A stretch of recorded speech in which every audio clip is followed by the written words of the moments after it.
Irmãos, antes de começar, eu queria te incentivar. Se você olhar para o lado aí, você vai ver que tem bastante gente faltando, né? Muitos irmãos nossos não estão aqui hoje. E como o Bruno disse, a gente tem vivido tempos difíceis, né? Cada um por um motivo, cada um por uma situação.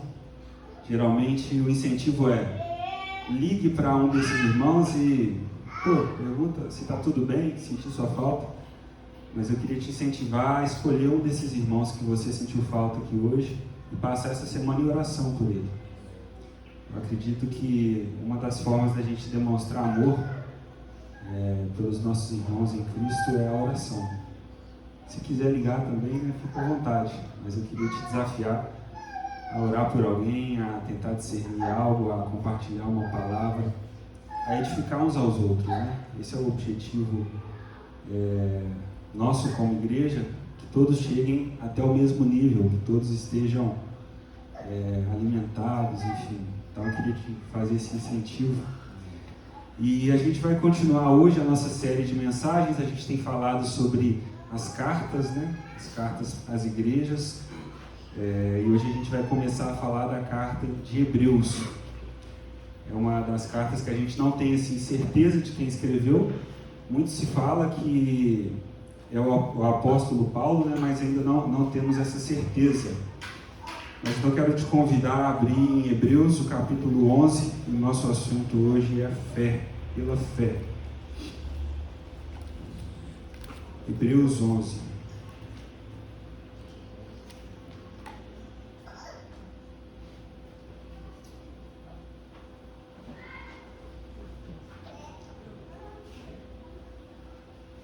Na minha diz assim: a fé mostra a realidade daquilo que esperamos. Ela nos dá a convicção de coisas que não vemos. Pela fé, pessoas em tempos passados obtiveram aprovação. Pela fé, entendemos que todo o universo foi formado pela palavra de Deus. Assim, o que se vê originou-se do que não se vê. Agora a gente vai pular para o versículo 6. Diz assim: sem fé é impossível agradar a Deus. Quem deseja se aproximar de Deus deve crer que Ele existe e que Ele recompensa aqueles que buscam. Agora o versículo 13 diz assim: todos eles morreram na fé, e embora não tenham recebido todas as coisas que lhe foram prometidas, as avistaram de longe e de bom grado as aceitaram. Reconheceram que eram estrangeiros e peregrinos nesse mundo. Evidentemente, quem fala desse modo espera ter sua própria pátria. Se quisessem, poderiam ter voltado à terra de onde saíram, mas buscavam uma pátria superior, um lar celestial. Por isso, Deus não se envergonha de ser chamado o Deus deles, pois lhes preparou uma cidade. Até aqui por enquanto. Gente, esse texto é um dos textos mais clássicos, né? É conhecido como a galeria dos heróis da fé, porque cita de fato vários exemplos de fé. Eu me lembro quando eu era mais novo, não estou velho não, mas quando eu era um pouquinho mais novo, eu li esse texto e assim, eu não conseguia entender de fato o que a palavra estava dizendo. Eu entendia os exemplos, eu entendia o que cada um viveu, mas fé é algo abstrato. Não tem como você falar assim, deixa eu pegar a fé. Então tudo que é abstrato já é um pouco mais difícil de entender. E aí uma vez eu falei o seguinte: gente, eu vou ler esse texto todos os dias, até eu entender alguma coisa. Até eu entender de fato o que Deus está querendo dizer com esse texto. E aí no outro dia eu lia de novo. Às vezes eu lia 2 vezes no mesmo dia e pedia: Jesus, me ajuda a entender. Por quê? Porque se eu quero viver uma experiência de fé parecida com a desses homens, eu preciso entender o que a Bíblia está falando.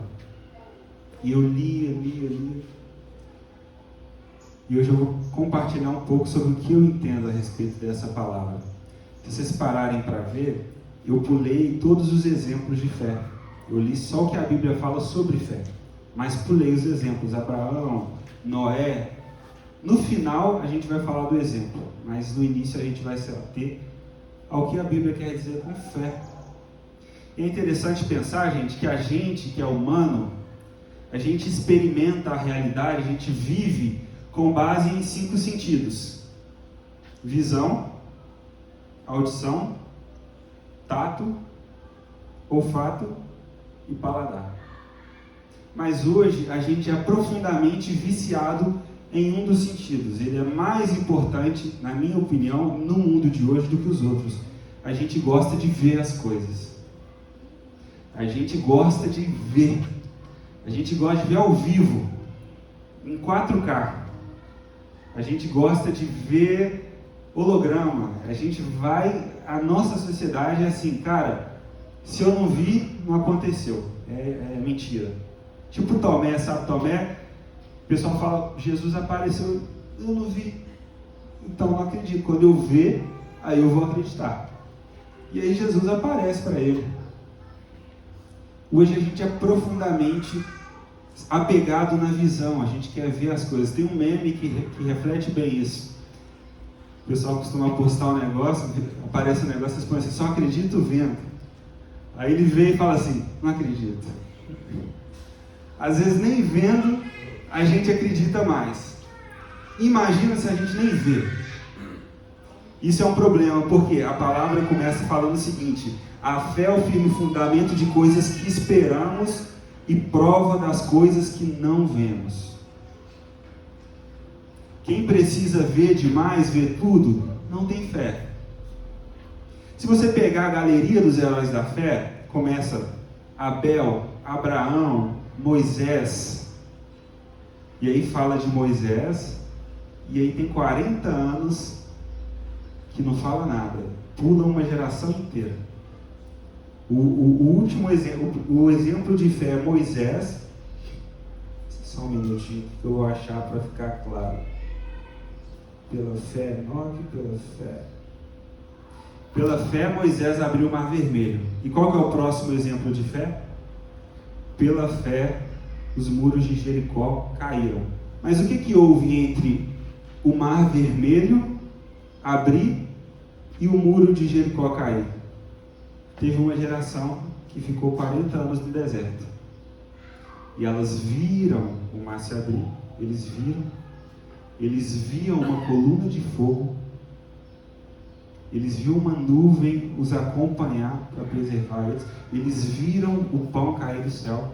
Mas eles viviam com o seguinte pensamento: cara, era melhor não ter saído do Egito. Não vai dar certo. Essa terra prometida aí que Deus falou, cara, os caras lá são gigantes, não vai dar. Então eles viam muitas coisas, mas eles não tinham fé. Toda hora eles reclamavam de Deus. Deus não está com a gente. Deus tirou a gente lá do Egito para morrer no deserto. E aí os exemplos de fé, não houve uma pessoa nessa geração que apareceu aqui na palavra. Por quê? Porque eles eram apegados àquilo que eles podiam ver. Eles viviam com a mente naquilo que eles já tinham visto e queriam voltar toda hora.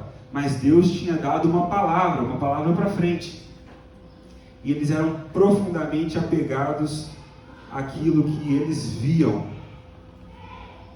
Então, gente, o que é fé? O que a Bíblia traz como fé? Fé é a certeza de coisas que não vemos. Olha, se a gente tem 5 sentidos e a fé é apegar aquilo que nós ouvimos e não ao que vemos, a gente tem um dilema. Muitas vezes aquilo que eu ouvi e ouvi de Deus não tem nada a ver com aquilo que eu vejo. Não tem nada a ver com aquilo que eu sinto. Não tem nada a ver com aquilo que eu percebo. É uma palavra que eu ouvi. Então existe uma guerra interior. Você recebe uma palavra, Bruno, Deus te fala algo, mas na sua percepção humana, natural, nada tem a ver com aquilo.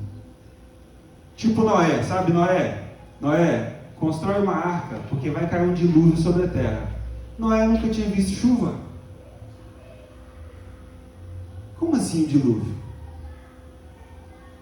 E ele passa 120 anos construindo algo por causa de uma palavra que ele ouviu, e todo dia ele via as pessoas rindo dele. Que é isso, Noé? Para, só, dilúvio, como assim? Chuva? O que é chuva? E eu ouvi um cara falando que Noé é o pior pregador que já teve, porque ele pregou a mesma palavra 120 anos, mas só levou 7 coelhos para dentro da arca. Ninguém mais acreditou nele. Mas por quê? Quem tinha ouvido? Noé. E ouvir, para aqueles que têm fé, é suficiente. Você não precisa ver, você não precisa sentir, você não precisa estar empolgado, você precisa ouvir algo e ter a certeza que Deus falou com você. Abraão, sai da sua terra. Para onde? Não tem para onde, só sai. Tá bom. Imagina, Bruno, você com família, Diego, sai da sua terra. Aí você arruma as malas, você já tem um caminhão pelo menos, né? Enche o caminhão, e a Ludmila pergunta: amor, para onde que a gente vai? Para eu pôr aqui no Waze. Aí você: não sei, mas eu ouvi algo, eu não estou vendo nada, mas o Senhor falou comigo. Então o primeiro detalhe da fé tem a ver com o que se ouve de Deus. E aí nasce um problema. Se a fé não tem a ver com o que vemos, mas sim com o que ouvimos, o que acontece com uma geração que não ouve mais o Senhor? Se a fé vem pelo ouvir, e se a gente não ouve mais o que Deus está falando? Como é que a gente vai ter fé? E existiram homens determinados, existiram homens focados, que não ouviram o que Deus disse e que começaram um empreendimento a partir da sua própria imaginação. Esse é o problema de não ouvir Deus. Se você não ouve Deus, existe um outro Deus dentro de você, que é você mesmo, que tem uma imaginação muito fértil. E aí você não ouve o que Deus fala e você começa a imaginar o que você quer. Vocês lembram dos homens que construíram a Torre de Babel? Deus mandou construir uma torre? Não, Deus tinha pedido para cultivar um jardim. Mas eles pensaram, eles não ouvem Deus, eu vou construir uma torre. E aí eles começam juntos, estão construindo, Deus olha de cima e fala: cara, esses caras estão tão unidos, que em breve nada vai ser impossível para eles. Eu vou precisar ir lá e bagunçar, porque é isso que eles estão fazendo. Em breve nada vai poder impedi-los. Homens que não ouvem de Deus, e a partir da sua própria imaginação definem a sua vida. Cara, você pode viver a sua vida de duas maneiras. A primeira, ouvindo Deus, e aí você vai precisar de fé.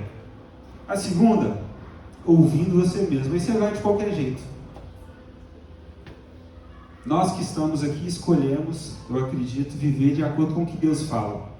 Gente, lembra daquela passagem que Moisés sobe no monte para ouvir de Deus, para pegar as leis do Senhor, e aí os homens ficam lá embaixo, e eles falam: gente, Moisés está demorando demais, ele não fala nada, a gente não sabe de nada, será que ele morreu lá em cima? Tivemos uma ideia, vamos construir um Deus? Vamos fazer algo que a gente possa ver? Vamos fazer algo que a gente possa pegar e falar: isso aqui é meu Deus? E aí eles constroem o bezerro de ouro. E o final da história a gente conhece. Cara, então se a fé vem pelo ouvir, muitos homens não ouvem, por que os homens hoje não estão ouvindo o que Deus fala? A Bíblia fala o seguinte a respeito da fé: precisamos ter fé em Deus para crer que Ele existe e que Ele é galardoador daqueles que o buscam. Ou seja, se você, Lucas, se dedica a buscar a Deus, você tem que entender que existe um princípio: todo mundo que busca Deus, Deus galardoa, presenteia. Deus, ele age com respeito à nossa individualidade. A Bíblia diz o seguinte: acheguem-se a Deus, e o que vai acontecer? E o Senhor se achegará de vocês. Não é assim, o Senhor vai se chegar de você e aí você se... Não, acheguem-se a Deus e Ele vai chegar a vocês. Se você não ouve Deus hoje, pode ser pelo seguinte: você está tão longe que não dá para ouvir. Mas eu quero te incentivar a pensar: Deus galardoa, abençoa, presenteia aqueles que o buscam. E Deus se aproxima daqueles que aproximam dele. Esteja mais perto e você vai ouvir de Deus. E a fé, gente, a palavra diz que a fé é um firme fundamento. Vocês acreditam que todos esses homens que estão na Bíblia, nos heróis da fé, foram homens de muita fé? Homens assim, cara, se ele entrou nesse rol da galeria dos heróis da fé, é porque ele era de muita fé, certo? Tem uma mulher nos heróis da fé que chama Sara. Quando falaram para ela que ela ia ter um filho, o que ela fez? Ela riu. Deu risada, tipo assim. Nada a ver o que você está falando. Tem outro homem, Abraão, nos heróis da fé, que quando Deus disse que daria para ele um filho, ao invés de esperar o filho que Deus daria, ele foi ter relação com a sua escrava, para ajudar a Deus. Mas ele está nos heróis da fé. Tem um outro homem chamado Sansão, que vocês conhecem a história, também está nos heróis da fé. Davi, adúltero, um herói. O que isso quer dizer? Que você, às vezes, diante de uma palavra, ter dúvida, cara, isso pode acontecer. Por quê? Porque você tem vários outros sentidos que não estão acompanhando aquilo que você ouviu. Deus falou uma palavra: Pedro, você vai ser presidente do Brasil. Aí o Pedro olha e fala assim: cara, eu nunca fui nem vereador. Eu não gosto de política. O que você vai pensar? Faz sentido, não. Mas Deus falou? Uai, se Deus falou... Então, quando você recebe uma palavra, pode ser que você duvide. Mas vocês lembram o que o Senhor fala a respeito de quando um pai dá uma ordem para um filho? Aí tem dois filhos. O primeiro filho fala assim: pai, beleza, eu vou fazer tudo que você está mandando. E aí passa um tempo e ele não faz. E tem outro filho que fala: nossa, tudo é eu, já pediu para mim de novo. Mas aí depois o coração dele se quebranta e ele faz o que o Senhor pediu. Qual desses que fez a vontade do pai? O segundo filho. Com a fé também às vezes é assim. Deus te fala algo, você ouve algo de Deus, e a princípio você fala: cara, você dá risada, não faz sentido. Mas o Senhor convence o nosso coração. E mesmo assim, esses homens cheios de falhas estão na galeria dos heróis da fé. Isso é esperança para mim e para você, que um dia, às vezes, acordamos de um jeito cheio de fé. No outro dia, você não está querendo nem orar. Não é falando que você deve ser inconstante, mas se em algum momento você duvidar, saiba que homens de Deus duvidaram, mas eles são heróis da fé. Porque eles se agarraram depois naquilo que Deus disse. Isso foi para eles um firme fundamento. A palavra diz que a fé é o firme fundamento. O que é um firme fundamento? Está dando chuva para tudo quanto é lado aí. Várias casas caem. Por quê? Porque não tem firme fundamento. E para a gente também é assim. Se você não tiver um firme fundamento, se você não tiver fé naquilo que Deus te disse, quando vierem as chuvas, quando vierem as dificuldades, você pode cair. Mas se você se apegar àquilo que Deus diz, isso vai ser para você um firme fundamento, apesar de a sua visão não ver nada daquilo. Essa é a jornada dos heróis da fé. São homens que fizeram coisas incríveis, são homens que viveram realidades incríveis, são homens que sofreram dores inimagináveis.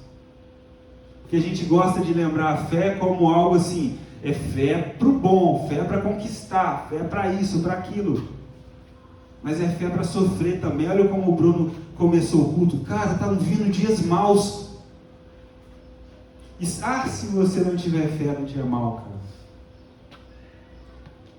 Aí você está perdido. E eu também. A fé possibilitou que vários homens vivessem intervenções sobrenaturais. Vamos ler Hebreus 11 a partir do 32 agora. Pulando de novo os exemplos e indo para o que o capítulo fala sobre fé. Hebreus 11, 32. Quanto mais preciso dizer? Levaria muito tempo para falar sobre Gideão, Baraque, Sansão, Jefté, Davi, Samuel e os profetas. Pela fé eles conquistaram reinos, governaram com justiça, receberam promessas, fecharam a boca de leões, apagaram chamas de fogo e escaparam de morrer pela espada. Sua fraqueza foi transformada em força. Tornaram-se poderosos na batalha, fizeram fugir exércitos inteiros. Mulheres receberam de volta seus filhos que haviam morrido. Olha só que bênção. Esses caras aí são quase super-heróis. Pela fé eles colocavam exércitos para correr. Pela fé os filhos que haviam morrido eram ressuscitados. Pela fé eles venciam as barreiras. Pela fé. E se acabasse aqui seria lindo, seria excelente para mim. Mas a Bíblia continua. Outros, porém, foram torturados pela fé. Recusaram a ser libertos pela fé.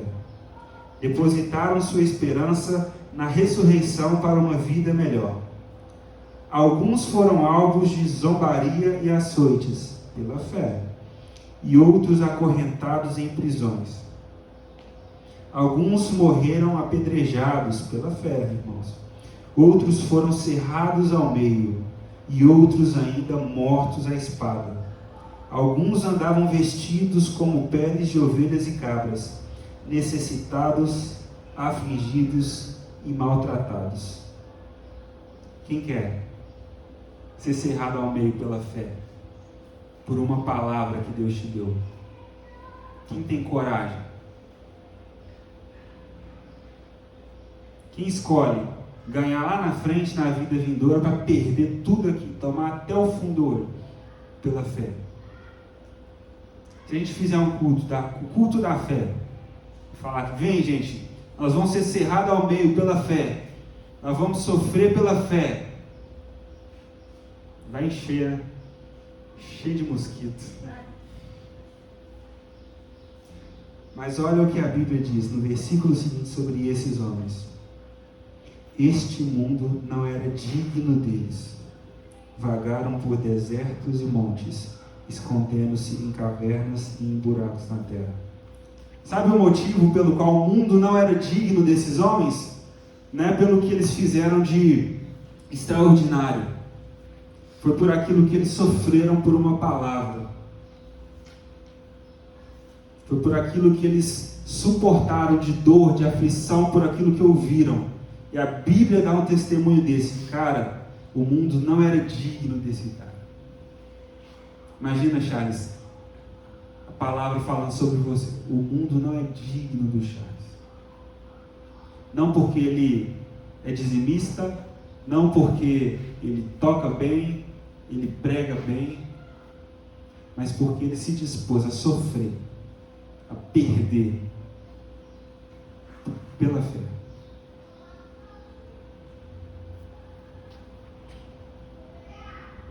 Terminando já o capítulo, no versículo 39 diz o seguinte: todos eles obtiveram aprovação por causa da sua fé. No entanto, nenhum deles recebeu tudo o que havia sido prometido, pois Deus tinha algo melhor preparado para nós, de modo que, sem nós, eles não chegassem à perfeição. Olha o que a palavra está falando. Todos esses homens, Abraão, Moisés, Sansão, todos eles receberam, mas não receberam tudo. Para que junto conosco, que estamos aqui hoje, eles fossem aperfeiçoados. O que a palavra está querendo dizer? Cara, Eles tinham uma promessa de um reino messiânico. Por mais que Abraão foi o pai de muitas nações, ele não viveu para ver Jesus. Ele não viveu para ver o ápice dos tempos. Ele não viveu para ver o Filho de Deus. Isso foi reservado a nós. Gente, em relação a esses homens que viveram lá atrás, a nossa posição é de vantagem. Porque eles não tinham Jesus, eles não tinham o Espírito como a gente tem hoje. Então, nossa responsabilidade é muito maior. Eles não tinham a liberdade que a gente tem hoje, eles não tinham o conforto que a gente tem hoje. Nossa responsabilidade é muito maior do que a deles. Nós conhecemos muito mais, nós vimos muito mais da história. Cara, imagina a sua vida sem Jesus ter morrido na cruz, sem o Espírito Santo dentro de você para te ajudar. Com o Espírito Santo a gente está dando cabeçada aí igual doido. Imagina. Irmãos, e eu tenho muito medo, sabe por quê? Porque seguindo, a palavra diz o seguinte: cara, e quando o Senhor voltar, Ele vai achar fé na terra? Será que o Senhor vai achar fé na terra? Será que na igreja Pão da Vida de Belo Horizonte Ele acha fé? Porque se com fé é difícil, imagina sem fé. Eu quero ler uma história de um homem que vivia numa geração que tinha uma crise de fé, uma geração que estava perdida, que não sabia se adorava a Deus ou se adorava outros deuses. E por meio do testemunho de fé de um homem, uma geração voltou para o Senhor. Quero lembrar você que no reino de Deus as coisas são assim. A palavra diz: ei, se você tiver fé do tamanho de um grão de mostarda. Um grão de mostarda era o menor grão que eles podiam ver. As coisas podem acontecer de maneira exponencial. A palavra de Deus que o reino dos céus é como uma mulher que foi fazer um bolo e colocou um pouquinho de fermento. E a massa cresce. Não importa, gente. Às vezes você olha para o lado e fica assim: poxa, podia estar entre mais pessoas. Tudo bem. Os números não são determinantes aqui. O que importa é fé. Você tem fé? Você acredita? Você ouviu algo de Deus? Deus te falou algo? E se você não tiver, você pode estar na Lagoinha com 10 mil pessoas. Cara, vai embora para casa. Sem fé você não agrada nem a Deus. Você precisa de fé. E essa história que eu quero ler é a história de Elias. Está no capítulo 18 de Reis. 1 Reis, capítulo 18. Elias é considerado um homem de fé, e a Bíblia ressalta o seguinte: ele tinha as mesmas tentações que nós. Para falar assim: ei, você não tem desculpa. Elias, ele vivia as mesmas tentações que a gente. Só que ele orou e ficou sem chover. E quando ele orou de novo, choveu de novo. 1 Reis 18, versículo 1. Algum tempo depois, peraí, vou deixar todo mundo achar.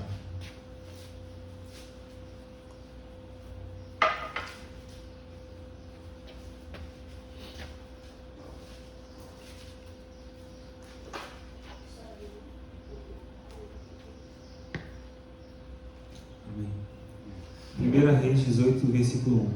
Algum tempo depois, no terceiro ano da seca, o Senhor disse a Elias: vá apresentar-se ao rei Acabe, pois vou mandar chover. Primeira coisa, gente, orar depois que Deus já te falou que vai chover é melhor, né? Isso é fé. Deus te deu uma palavra, você sabe que ela vai se cumprir, você acredita. Então Elias primeiro, ele não chegou e falou do nada: gente, vai chover. Se eu chegar aqui e falar assim: não vai chover amanhã, pode ser que chova até mais. Mas se eu ouvir de Deus, e a partir do que eu ouvir de Deus eu falar, aí sim, é igual o vale dos ossos secos. Deus coloca o profeta lá e fala assim: cara, profetiza para que os ossos voltem a viver. Por que ele teve fé e confiança para profetizar? Porque Deus falou com ele: profetiza. Agora chega diante de um vale de ossos secos sem ouvir nada de Deus e manda os ossos secos se levantarem, da sua cabeça, da sua imaginação. Não acontece. Elias ouve de Deus que vai chover, e aí eu já vou pular para o versículo 17, porque o texto é muito grande. Quando viu o profeta, Acabe disse: então você está aí, o maior criador de problemas de Israel. E Elias responde: eu não sou criador de problemas para o povo de Israel. Você e o seu pai são criadores de problemas, pois abandonaram os mandamentos do Senhor e adoraram as imagens de Baal, as imagens, aquilo que se pode ver. Portanto, ordene agora a todo o povo de Israel que vá encontrar-se comigo no Monte Carmelo.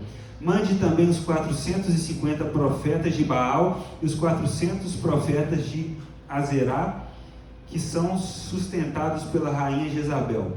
Então Acabe chamou todos os israelitas e os profetas de Baal para se reunirem no Carmelo. Elias chegou perto do povo e disse: até quando vocês vão ficar em dúvida sobre o que vão fazer? Se o Senhor é Deus, adorem o Senhor, mas se Baal é Deus, adorem Baal. Porém o povo não respondeu nada. Irmãos, Elias cria um cenário de disputa. De um lado tem 850 profetas, 850, e do outro lado tem Elias. E ele faz um desafio: nós vamos fazer aqui um sacrifício. Se Baal for Deus, ele vai mandar fogo sobre o sacrifício. Mas se vocês estiverem errados e o meu Deus for Deus, que o meu Deus mande fogo sobre o sacrifício. Por que Elias faz isso? Porque o povo estava em dúvida. Qual que é o contrário de fé? Dúvida. Quando Deus fala com Adão e Eva, a serpente chega e lança uma dúvida. O povo está em dúvida, o povo não sabe se a gente adora Baal ou se a gente adora o Deus de Israel. E aí Elias monta um cenário, faz um desafio a partir daquilo que ele ouviu de Deus e fala: hoje nós vamos saber quem que é Deus. Seguindo a história, versículo 22. Então disse Elias: de todos os profetas de Deus, o Senhor, eu fui o único que sobrou, mas os profetas de Baal são 450. Agora tragam 2 touros, que os profetas de Baal matem um deles, cortem em pedaços e ponham em cima da lenha, mas não ponham fogo. Eu farei a mesma coisa com o outro touro. E aí os profetas de Baal vão orar ao seu Deus, e eu orarei ao meu Deus. O Deus que responder mandará fogo. Este é o verdadeiro Deus. E todo o povo respondeu: tudo bem. Então Elias disse aos profetas de Baal: já que vocês são tantos, peguem o touro e preparem o primeiro. Orem ao seu Deus, porém não ponham fogo. Os profetas de Baal pegaram o touro que havia sido trazido para eles e o prepararam e oraram a Baal desde a manhã até o meio-dia. E eles gritavam: ó Baal, responde às nossas orações. E ficaram dançando em volta do altar que havia sido feito. Porém não houve resposta. Ao meio-dia Elias começou a caçoar deles. Na linguagem atual, zoando, deles, tirando onda. Ele dizia: orem mais alto, pois ele é Deus. Pode ser que ele esteja meditando, ou que tenha ido ao banheiro. Talvez ele tenha viajado, ou talvez esteja dormindo e vocês terão de acordá-lo. Aí os profetas oraram mais alto e começaram a se cortar com facas e punhais, conforme o costume deles, até que o sangue começou a correr. Passou o meio-dia, eles continuaram a orar e a gritar até a hora do sacrifício da tarde. Porém não se ouviu nenhum som. Não se ouviu nenhum som. Aí chega a vez de Elias. Então Elias disse ao povo: cheguem mais perto de mim. Todos chegaram perto de Elias e ele começou a consertar o altar do Senhor que estava derrubado. Ele pegou 12 pedras, uma para cada uma das 12 tribos que tinham os nomes dos filhos de Jacó, os homens a quem Deus tinha dado o nome de Israel.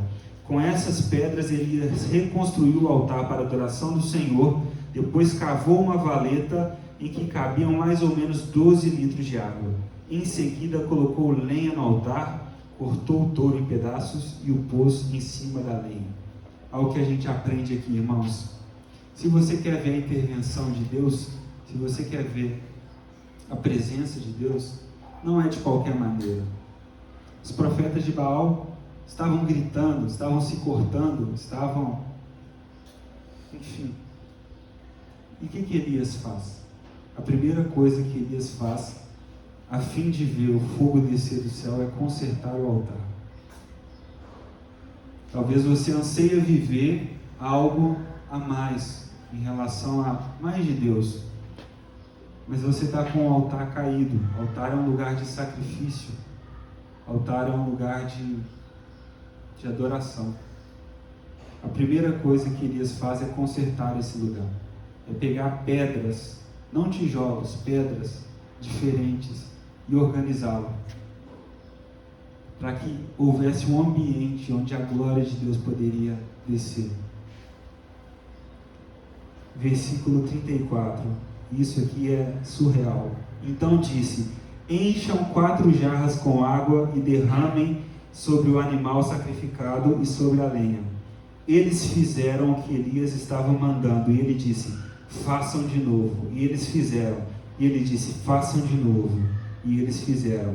A água correu em volta do altar e encheu a valeta. Um detalhe importante: Elias tinha orado, gente, para não chover. Tinha mais de 3 anos que não chovia. A água era caríssima, não tinha água. A água estava acabando. E aí Elias pede para eles: enche aí 12 vasilhas de água e joga. Aí o pessoal deve ter pensado: pô, estamos com pouca água, mas beleza. Encha de novo. Encha de novo. E ele vai jogando água. E num lugar que está molhado é mais difícil para pegar fogo, certo?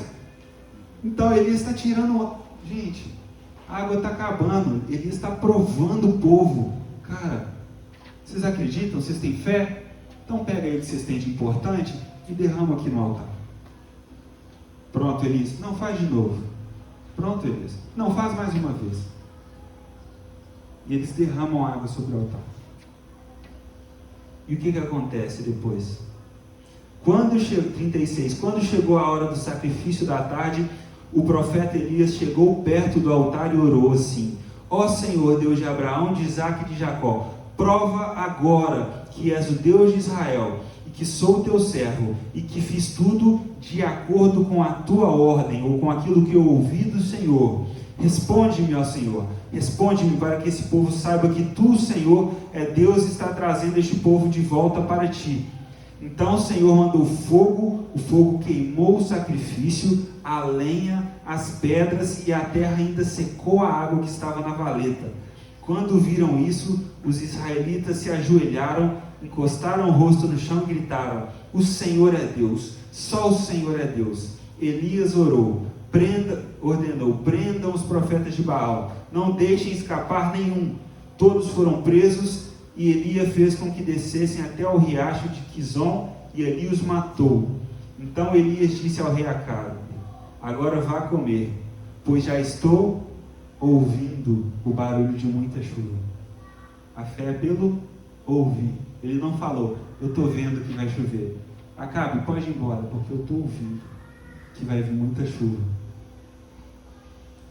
Para terminar, enquanto Acabe foi comer, versículo 42, Elias subiu até o alto do monte Carmelo, ali se inclinou até o chão, pôs a cabeça entre os joelhos, e disse ao seu ajudante: vá e olhe para o lado do mar.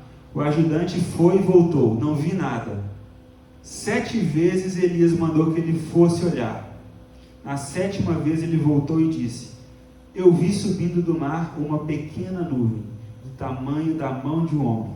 Então Elias disse: vá onde está o rei Acabe e lhe diga que apronte o carro e volte para casa, senão a chuva não o vai deixar. Em pouco tempo o céu se encobriu de nuvens, o vento começou a soprar e uma chuva pesada começou a cair. Acabe entrou no seu carro e partiu de volta para Jezreel. E o poder de Deus veio sobre Elias, ele apertou o seu cinto e correu na frente de Acabe todo o caminho até Jezreel. Irmãos, agora você imagina esse ajudante de Elias. Elias ajoelhado, com a cabeça entre os joelhos, falou: ô menino, vai lá ver se tem alguma coisa. Eu falei com o rei, que vai chover agora. Não tem nada. O cara volta, vai de novo. Nada, Elias. De novo, de novo, de novo, de novo. Talvez se fosse eu, na terceira vez eu falava assim: passei vergonha, não vai chover. E aí o ajudante dele fala: cara, Elias, eu vi uma nuvem desse tamanho aqui, ó, do tamanho da mão de um homem. Você e eu não precisamos ver muita coisa. Um sinal que você precisa, que eu preciso, é uma nuvem do tamanho da mão de um homem. E a partir disso caiu uma grande chuva. A fé de um homem, a obediência de um homem a Deus, trouxe aquele povo todo de volta. Matou todos os outros profetas dos falsos deuses. Por causa de um homem só. Imagina o que você pode fazer, se você tiver fé. Imagina, Rose, você em Passos, uma mulher com fé.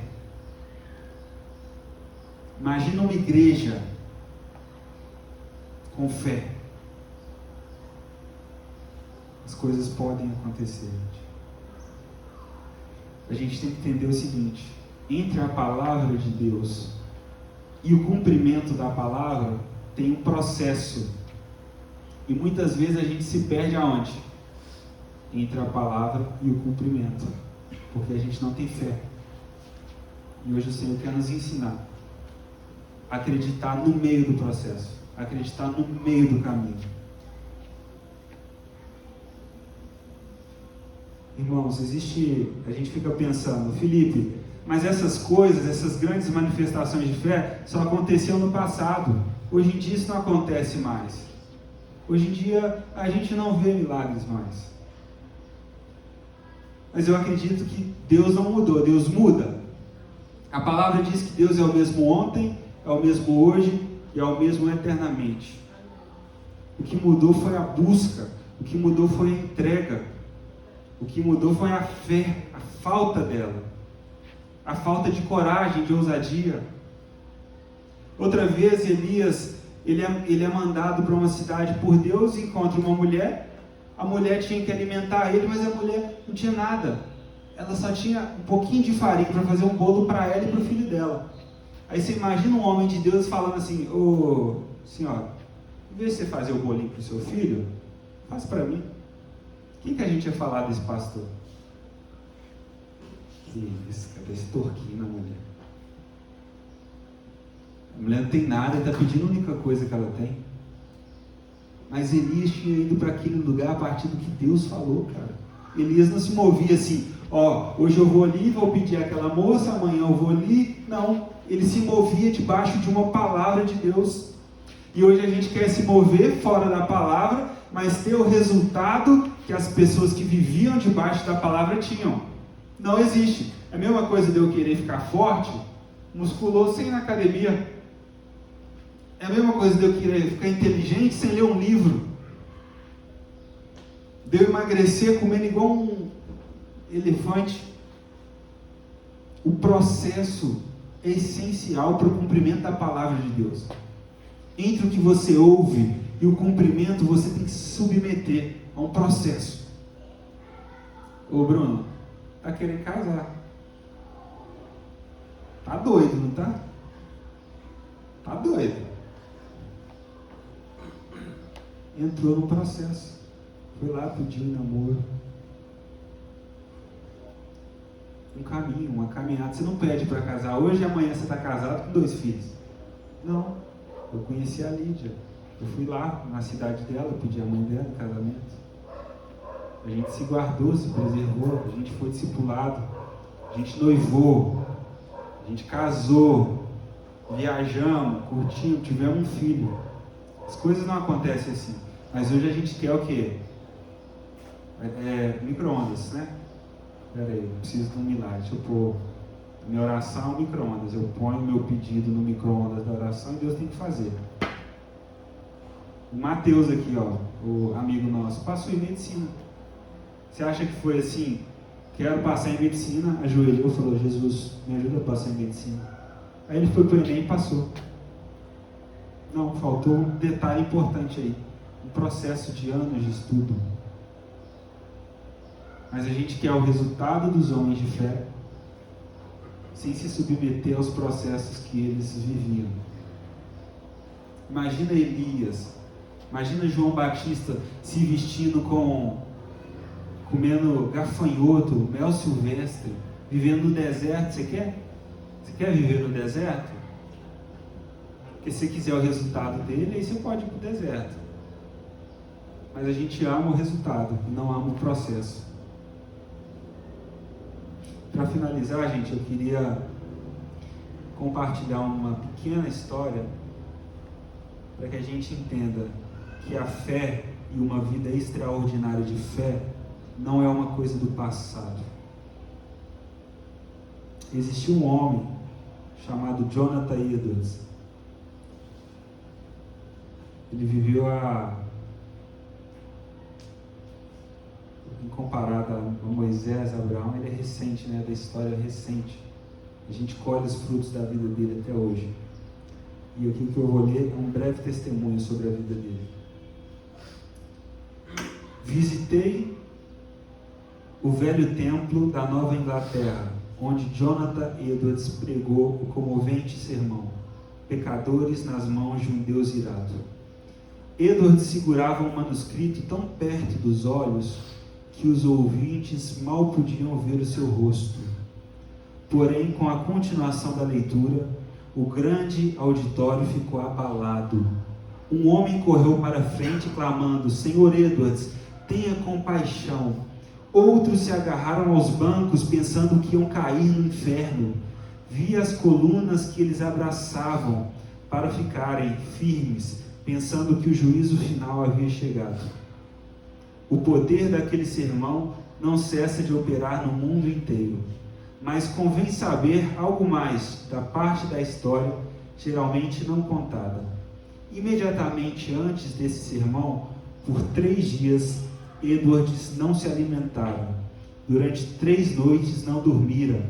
Rogava a Deus sem cessar: dá-me a Nova Inglaterra.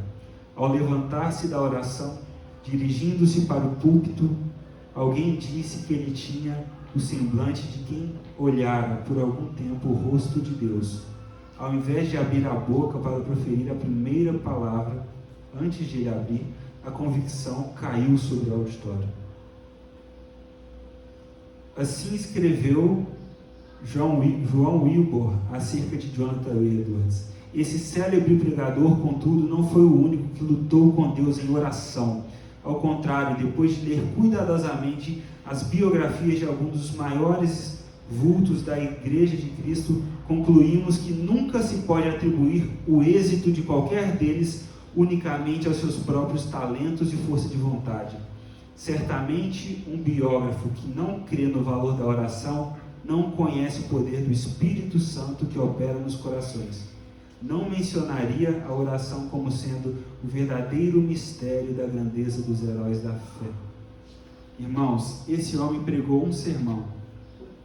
E a partir do sermão que ele pregou, delegacias fecharam, bares fecharam, as pessoas andavam na rua e ouviam dentro das casas as pessoas chorando. Você imagina um pregador pregar um sermão e as pessoas começarem a abraçar as pilastras, abraçar a caixa de som? Gente, eu vou cair no inferno. Deus tenha misericórdia de mim. E se a gente perguntar assim: Bruno, você queria pregar um sermão e que o agir de Deus fosse dessa maneira? Bom, legal. Aí você vai ver, 3 dias antes do sermão, sem comer nada. 3 dias antes do sermão, orando nas madrugadas: Senhor, dá-me a Nova Inglaterra, converta esses corações. Esse pessoal está indo para o inferno. Qual que é o problema? A gente vê o pessoal indo para o inferno e não liga. Às vezes tem gente na nossa casa indo para o inferno e a gente não ora por eles. E aí a gente quer viver o que esses caras viveram, sem ter a vida de oração que eles tiveram, sem ter a devoção que eles tinham. Não vai acontecer, irmão. Não vai. Meu convite nessa manhã é: exercite a sua fé. Exercite a sua fé. Eu gosto de pensar na fé igual eu penso em relação aos meus meninos. A gente que tem gêmeos, acontece às vezes uma situação. A Rose sabe disso. Quando você vai de manhã, acorda, aí você vai pegar um. Quando você pega um, o outro começa a chorar. Ele acha o quê? Que você vai deixar ele lá e escolheu pegar o outro. Aí a gente fala assim: espera. Só que era muito novinho, não entendia o que era esperar. Então eu saía com o outro menino e ficavam lá chorando. Só que é o seguinte, os meninos estão crescendo.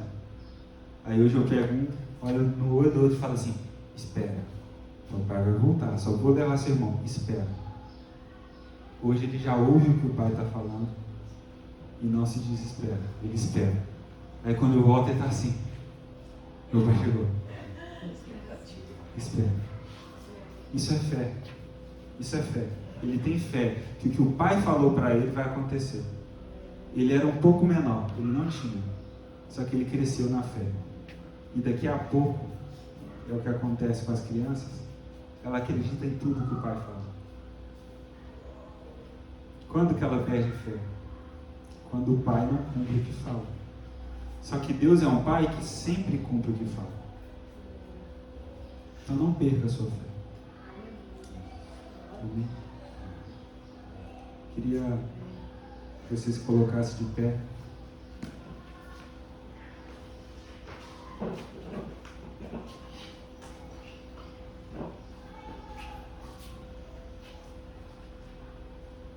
A palavra diz que se alguém não tem fé, que ore ao Senhor.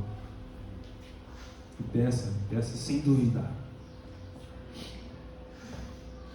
Vamos orar e pedir ao Senhor que nos dê fé, que Ele alimente o nosso coração com fé. Vamos pedir ao Senhor que, se você não escuta a voz dEle mais, você volte a escutar a voz do seu Pai. Que você volte a confiar na voz do seu Pai, porque Ele não falhou com você. Ele não falhou com você, Ele não te abandonou. O processo de fato é difícil. Muitas vezes nós passamos por tribulações e podemos pensar que o Senhor não está conosco. Mas a Bíblia nos diz de homens que foram cerrados ao meio, com a certeza de que estavam com Deus. Inclusive foi pela fé que eles foram cerrados ao meio, perseguidos.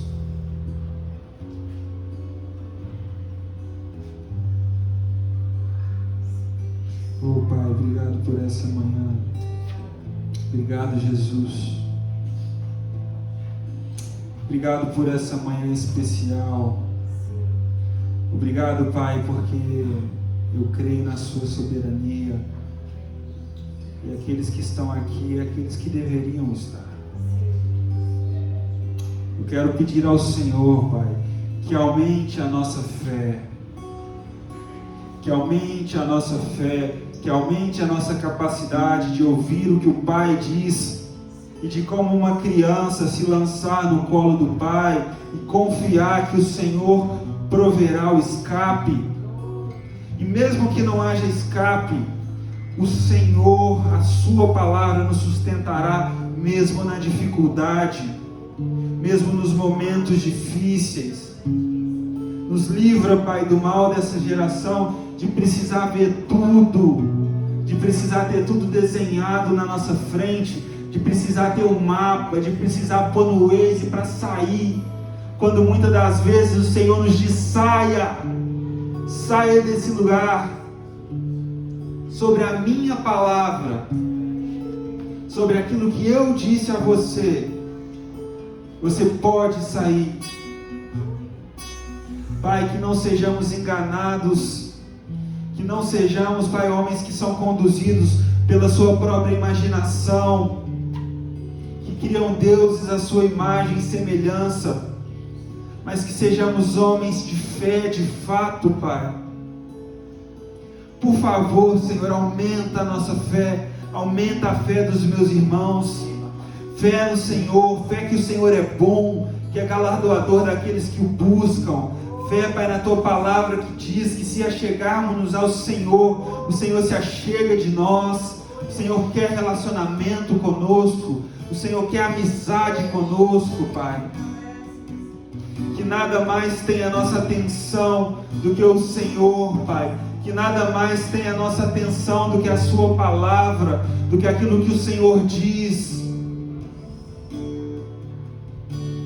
Ah, Pai, se tivermos um pouco de fé, como um grãozinho de mostarda, nós diremos aos montes que mudem de lugar e eles mudarão. Por favor, Jesus, aumente a nossa fé. É o que eu te peço nessa manhã, Pai. Que seja uma semana de desfrutar o Senhor, Pai, de desfrutar um relacionamento contigo, de ouvi-lo, Pai, de estar diante do Senhor. Que nossos corações sejam aquecidos, Pai, no nome de Jesus. No nome de Jesus. Amém, irmãos.